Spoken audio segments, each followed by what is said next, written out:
Good morning. नमस्कार मित्रांनो. Maruti health टिपमध्ये आज आपलं पुन्हा एकदा स्वागत आहे.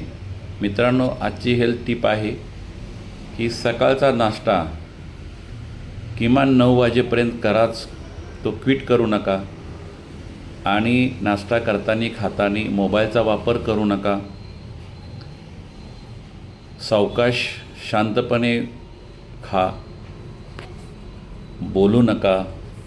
आणि सर्वात महत्त्वाचं, सकाळच्या नाश्त्यामध्ये शक्य असेल तर सुरुवात दिवसाची फळे घ्या आणि फळांपासून करा.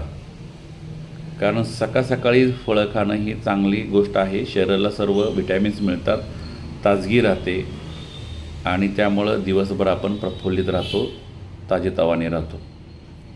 अशा हेल्थ टिप दररोज ऐकण्यासाठी, बघण्यासाठी मला फॉलो करा, सबस्क्राईब करा आणि दररोज आपण भेटूया याच चॅनलवरती. धन्यवाद.